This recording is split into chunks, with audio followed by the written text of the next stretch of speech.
What did you learn this weekend?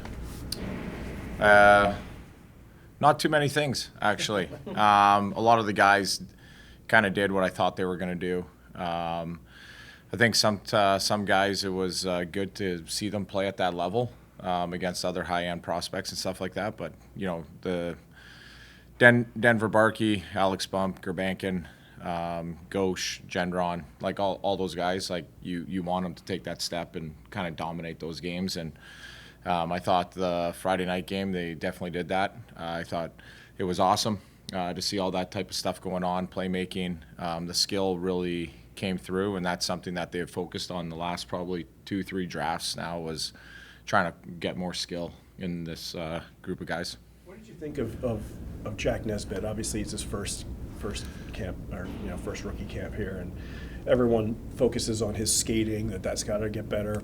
Did you see him improve, maybe even from development camp in July? And how did what do you want to see, I guess, from him as he moves along in his career here? Yeah, I thought at development camp, like, that was kind of the main topic, was his skating. I think at this age, kids develop kind of their body so quick, and then you could see when he came here, he had like that extra jump in his skating on Friday night. I think Saturday, guys were generally, both teams, pretty tired, but that Friday night game, he was dancing out there. Like, he really opened my eyes on how poised he was with the puck, and even his skating. I thought his skating kind of took another step from development camp to here. So I think, he's only going to go up with that over the next couple of years. Jett Luchanko's in a pretty interesting spot. I know he was out here with the big club guys this morning. Might go back to junior. Could he push for the Flyers? How do you think he's handling it all as he gets ready for camp? Yeah, he's been dealing with a couple of things, and it's good to see him back out on the ice there. I don't know if you guys were up here watching it all, but he showed some pretty good bursts of speed and some hands and stuff like that. So, he definitely belongs. I would love to see him push for a spot out of camp. It's kind of day by day to kind of see what he does over the next couple of weeks with the preseason games and things like that, to see where he kind of lands. Would it not be a terrible thing if he went back to junior and played for Canada at World Juniors? Like, I feel like some people would view that as like, he's just going back to junior, but it seems like that could still be good for his development. That's something that the guys above me will probably discuss and figure out, and then probably loop me into those conversations as a decision is made. But I think for the most part, it's seeing what he does out here, and we'll kind of build out his landscape from there. With regards to Samu Tuomaala, I've watched him quite a lot, and it seemed like this weekend was maybe as physical as I've seen him. He obviously dropped the gloves in game 2, which is not something you expect to see from him. But it was one glove. One glove. Okay. But do you think that is, from his part, a conscious effort to maybe tweak his game to maybe fit more of a depth role that he might have to play at the NHL level if he makes it? Yeah, I was shocked that he dropped the gloves and stayed in there. I kind of thought he was going to skate away, so it was a surprising moment for myself. But I think that's something that he has. He has that in him, and I think sometimes he gets away from his game. Whenever he is engaged in the games, he gets more chances to score. His skill pops out a little bit more. And when he's not playing like that, he kind of just turns into an average player. So it was good to see him come out kind of hitting guys, finishing checks, being on the forecheck. And hopefully he brings that into main camp and get him back in the conversation here with all the other guys we have. What did you see from Matthew Gard? Oh, I love Matthew Gard. First of all, he's a Western League boy, so you can't have enough of those guys. But I think he came in and with the role that he played, and I thought the coaching staff did a great job of mixing the lines up quite a bit throughout the course of the game and putting different looks together, and putting Gard with some other players. He was playing with, Bolton and Robertson, and, those guys were kind of up and down the lineup. But his big body, I thought his skating, again, from development camp to now, improved. The pace of his game was right there through the whole entire 2 games. And, I think he's going to be a surprise to a lot of people here in the next couple of years. What are you hoping to see him maybe develop in the next year at juniors?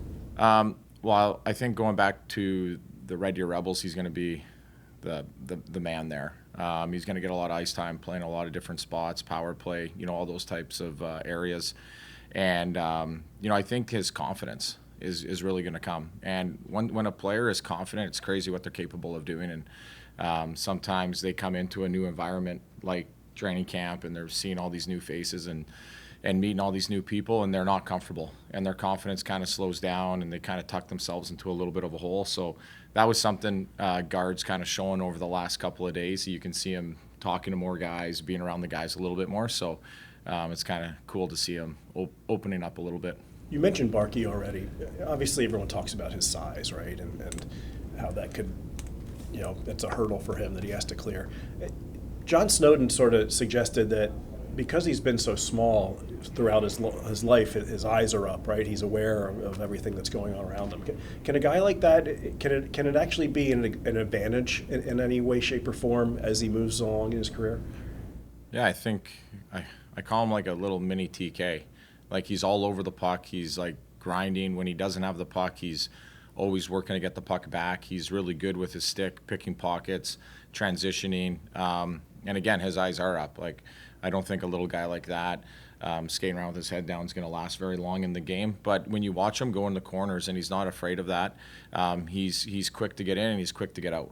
And I think a lot of the smaller guys in the league are really good at that, and they don't have the wear and tear on them from getting hit in the corner in those battles, and that's why he's able to play like he has. I know he's missed some time with some nicks and stuff like that, but whenever he's in, he's a warrior out there. With Alex Bump, talked a lot about him. You see the development in terms of the strength and the ability to stay on his skates a little bit more against bigger guys. Yeah, I was looking for that over the weekend there, and I thought he did a great job. He wasn't down that I saw in like that Hershey series at the end of the year last year. And it's crazy the amount of pucks that he comes out with. He's in he gets hit, looks like he might fall down, stays on his feet, pulls the puck through a guy's legs. I was telling him today, I said, I hope my son plays like you when he's older. He's a heck of a hockey player. I'm so excited for him to get his feet wet in his first NHL camp right now, and show Tocchet and his staff what he's all about too. What do you need to see from him? It seemed like first game very visible, very involved. Like, he was always on the puck making plays. Second game maybe not as visible. Is it a consistency factor with him that you think he needs to do, or do you think it was just that's how the game went? I think it was kind of a sloppy game on Saturday. Both teams, like I said, I felt they were both pretty tired teams when you play at 7 and then again back at 5.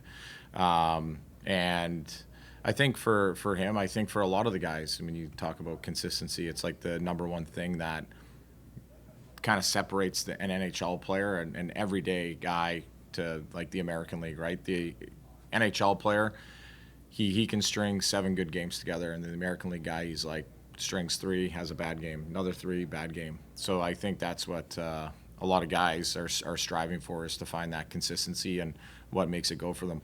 Whether it's eating the same pregame meal, having a nap at the same time, whatever they need to find that routine to make them go each night they step on the ice. Last one. Oliver Bonk talked about gaining 15 pounds this summer, said he ate a lot of Jersey Mikes. Said he loved it. Have you noticed a different guy at all in terms of just his size and maybe preparation for the NHL? Yeah, well, I noticed his commercial with Jersey Mikes too. I thought he was Happy Gilmore doing Subway commercials.